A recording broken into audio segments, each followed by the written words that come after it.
Video is an instructional video for how to use Ropeless Control, which is a software that is used with our STM3 deck box to control our ARC series underwater acoustic releases. Now it's mostly used for the more sophisticated ARC1 model, the white one here, but you can also use it with our other models such as the ARC2 here. It does include the broadcast command, which is what the simple release does. So the version of remote control you see here that this video applies to, this is version 2.1.0. The build date was today, May 29th, 2026. So look this up when you are working on it to make sure it matches. Here I'll go to my oops, hit the wrong button here. I'll call it up again. And if I now go to my help, there you see your version number. So if you have a much later version number, there could be some differences relative to this video here. So for the next steps, it'll just be a screen capture that I'll be operating in. So you will not see this hardware, you will just see the screen as we are operating it. All right, let's go through the steps that you would be going through when you receive the tablet or after you upgrade the Ropeless Control software. So let's start Ropeless Control here. And we have the red action bar, meaning there's no connection to the deck box yet. I already switched the deck box on. So now we see the testing with the deck box is proceeding. And now a link is established. We are now on the all gear list, showing all the gear from various people in the area, but we'll go to my gear and we will register a new one. Let's say we call that's my public gear number 50, and then I have to give it the serial number of the ARC, which serves as a PIN number, in this case 25148. And this is now registered. Now, when I'm on site and I want to deploy it, I simply select the gear here on board. Then I hit the deploy button. Maybe it's a single trap. I select the fishery. If you're a scientist and fisheries don't apply to you, just use the test fishery. Here's a visibility for how many miles this is visible, the virtual gear mark, to other fishers or other ocean users. The soak time in days. The gear number I don't have to select since it's already selected, so that's grayed out. And then you can also specify a species definitions, such as here, Dungeness crab. You make sure that your location, GPS locations are green. And then you hit the set button, and now this is set. So you can now map where it's located if you want. You go to the all gear list. Here's my, and I'm Otter is my owner or screen name, gear number 50, details. There's a bunch of details that are available. Map it, satellite map. And here we are. You see like a green and a red point. Green is the gear that I just said. Red is gear that belongs to another fisher, and yellow is actually lost gear that was found through a public interrogation. These are all right now here in Pacific Grove, right above the Desert Star office, because that's where I'm doing the demo here right now. So to recover the gear, we click on the gear number. Notice how number 50 is marked as deployed. And I hit the connect button. And now we see on the orange action bar, it's sending packet number 1.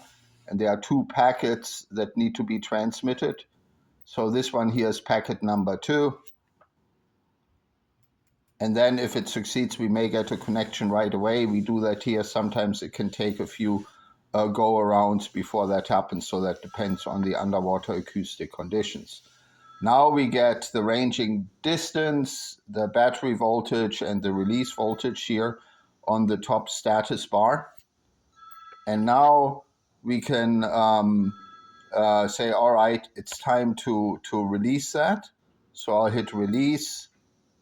It asks me, are you sure? I say yes. And now the release sequence starts. Right now we are in the arm part of the release sequence. And that is then followed by trigger release. And once we have trigger release and it's acknowledged, then the buoy or the entire acoustic release, depending on your rigging, is on the way up to the surface. There's a countdown timer that takes in consideration the 10 seconds of time between the trigger acknowledgement and when the wire is actually burned, plus another second for every 2 meters of depth, or really ranging distance, to estimate exactly when the buoys will be at the surface, and then you get the look for buoys. So at any point during this cycle, you can cancel it, and I will do that here. And now it says no ARC selected, release canceled, and now of course the buoys would be at the surface and we would collect them. Next, I want to go through the options that are available to you in all 3 states of the action bar. Again, red means there's no connection to the deck box yet. And what options do we have available? If it is a new DEX box, a different DEX box, we can hit the scan button, and now it looks for available deck boxes, just checks the Bluetooth environment. That takes a few seconds. Once this circle disappears, you go to device list. Well, here we have a whole bunch of devices because we're in the office here, so there's a lot of stuff going around. One of them would say STM3 and then the serial number of your STM3. That's the one you want to select. It doesn't show up here now because I'm actually already connected to it. It's just the deck box isn't switched on. The next one, we have screen mode available. You can switch to landscape and then screen mode, switch back to portrait. And what that does is it fixes the display in landscape or portrait, because when you're on a boat and the boat is bouncing around, it may randomly flip from one to the other, which is very confusing. So you can fix that here. Backup produces, if you have an internet connection, right now I don't have one here. I'll give that another try. Oh, backup success. All right, it just failed the first time. So what happened now is that an email is sent to my email address. Let's see if I can get there.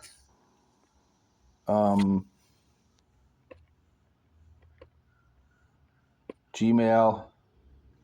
Okay, Ropeless backup, and you can see all your gear list here, gear 40, 30, and 50, and also what you deployed.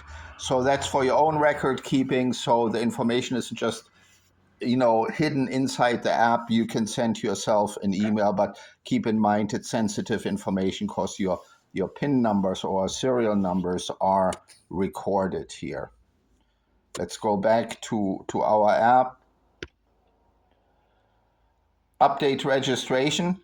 Here it is. This is where you can update your registration, your screen name, your real name, name of a vessel. This is mostly for commercial fishers. If your fishery requires this, then you enter this. If you need to keep it private, you don't enter it. So it's up to between you. You have control, and then it's up to you. Doing whatever is appropriate there, whatever your fishery requirements are, and you can just hit submit.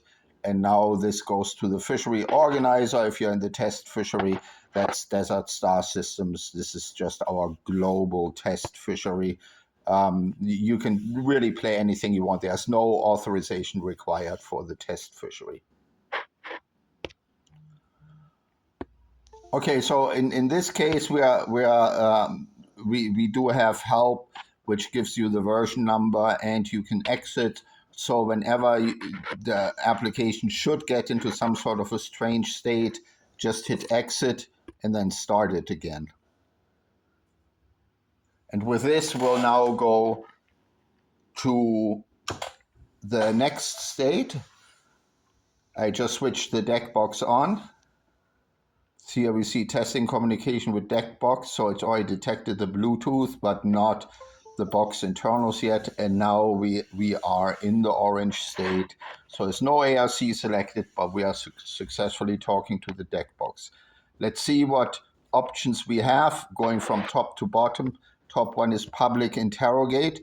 That is to find any acoustic releases, yours or anybody else's, as long as they are the Desert Star model. So it is a proprietary acoustic protocol, and it shows you here now on the right. You can see that a unit has been detected with a quick ID of 203. There are 256 owner-specific quick IDs, so you'll have one of them. And then as there's overlap, we coordinate so we don't have overlap in a given geographic area on the full IDs, like 4,096 or so of them. So you can also mark gear that has been located, and that causes this yellow mark on the map. If we look at that again, see, here we marked now this gear, this lost gear. So this is for finding gear that's been moved or lost. It's a very efficient protocol.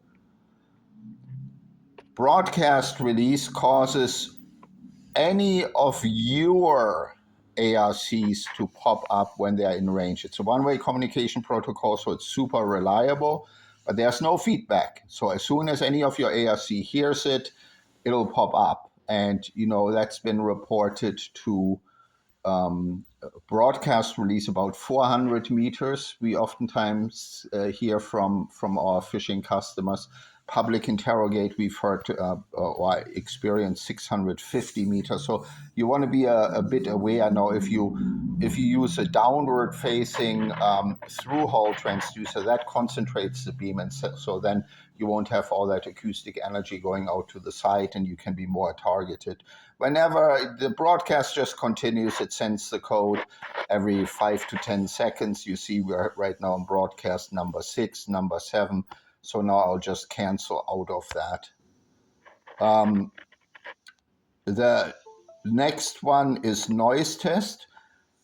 And I'll hit the start button here. This is a good one to do to see if there's any acoustic noise in the water. Here I'm banging against the bucket that the transducer is in, and it makes noise. If you do get a bunch of noise, then you need to slide this marker up here, the threshold, so that the noise will not interfere with it, but you get less distance then. And then when you are done, you hit end. This is when the information is transferred to the back deck box, and then exit. The next one is force connection. That is if you already were connected before to an ARC and fell out of the connection back to the orange due to some of your actions. So I'll show you that by again going to our My Gear list, and I'll connect now.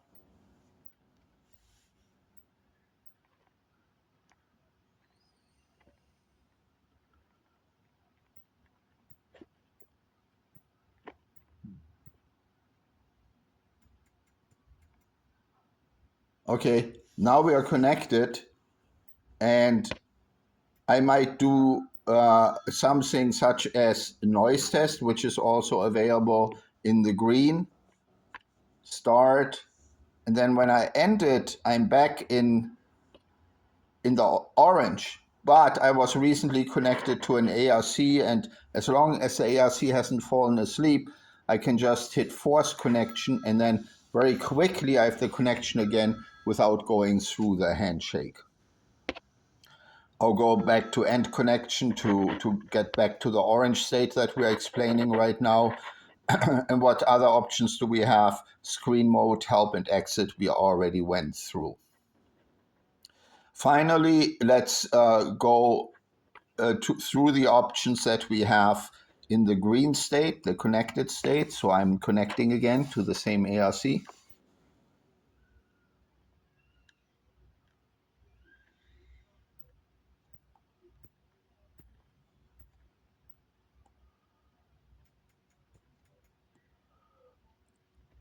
Okay, so now we are connected to the ARC again, and we are getting our telemetry here.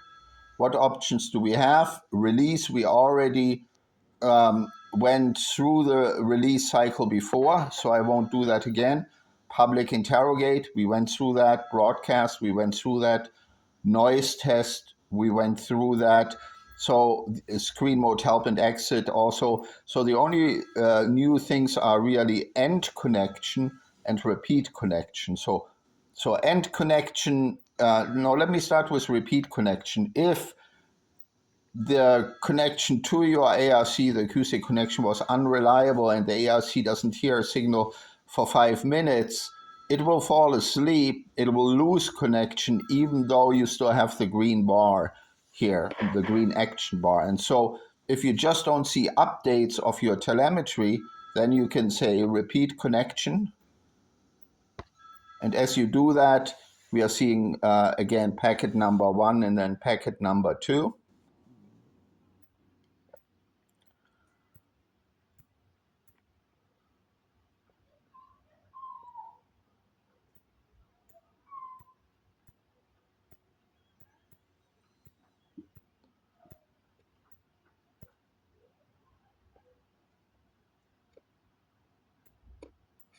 Okay, here the cycle didn't succeed the first time around.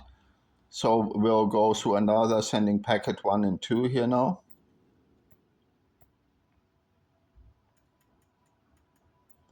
And now the cycle completed. So we are locked back in. And so then the final thing is, when you're done working with an ARC and you don't want it to be interrogated anymore, maybe it's still in the water, but when you keep interrogating it for a long time, then eventually you'll deplete the battery due to all the acoustic high power transmissions. That takes a few hours, maybe 4 hours of continuous use. So just use end connection.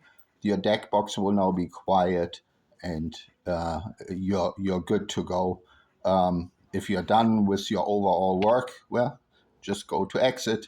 So this was a quick review of all the things, how to operate this new software, the new Ropeless Control. We did a bunch of improvements in there, reliability improvements and streamlining. So I hope you like it. I'm sure there'll still be some problems with it.